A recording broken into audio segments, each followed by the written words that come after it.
Hi everyone, thank you for being with us on KREM 2 News at noon. I'm Laura Papetti. We're taking a look now at the weather, of course, because everyone wants to know, will it warm up in time as we head into Valentine's Day and the weekend? It is going to, but the change won't come without a round of snow. Meteorologist Thomas Patrick, he's joining us now outside. Thomas, how is it going to impact our day and weekend? Yeah, and that's the thing, Laura. We do with snowfall. Remember, it's too cold to snow, but as we sunny but very cold stretch of weather Monday through Thursday this week. Well, now we're going to transition into, yes, less hitting us straight away. The first snowflakes could be falling just a couple hours away at this point. Modern snow. Okay, having a little bit of audio difficulty. It's probably so cold outside.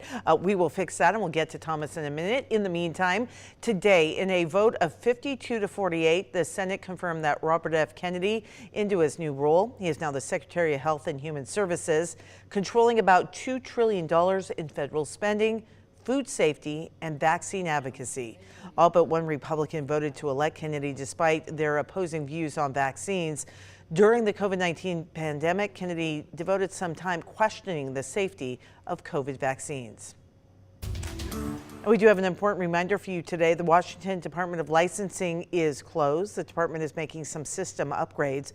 Online services will also be unavailable. Offices and their websites will be back open coming up on Tuesday.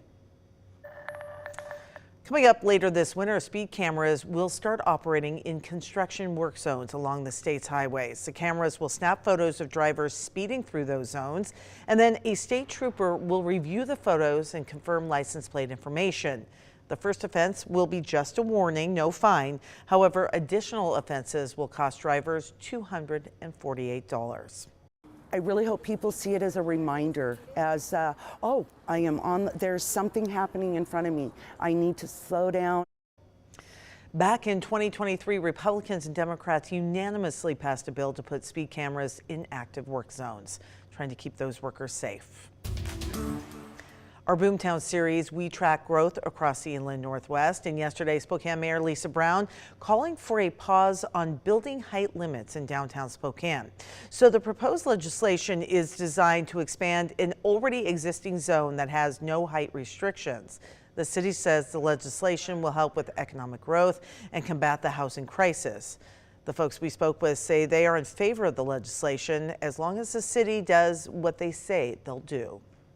I think as long as they're located in a cluster and kind of kept in a zone. I think it would depend on the cost of what they're putting in as well. That makes a big factor of low income, medium income, and maybe there was a variety of that to let everybody experience that. Now, if City Council approves the legislation, it will go into effect for 6 months. Then after that, the city will decide if the legislation will be made permanent as part of the city's comprehensive plan for 2026.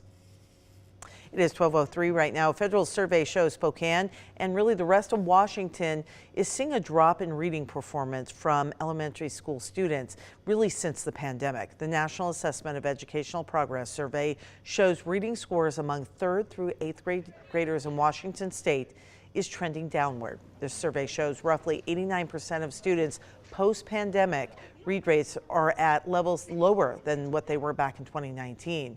We spoke to a local tutor in Spokane saying kids in the public school system focus on learning how to read rather than reading to grow their education. We see tons and tons of people call in saying that their kids are behind in reading. After 3rd grade, from 4th grade on, you're reading to learn. And so that 1st through 3rd grade is very crucial. Nielsen says she hopes school districts in Spokane and across the state will emphasize after-school programs to increase students' education, and notes that poor reading performance can certainly affect other academic scores, say like math. You can read the full report. We've put it on KREM.com for you to read at any time.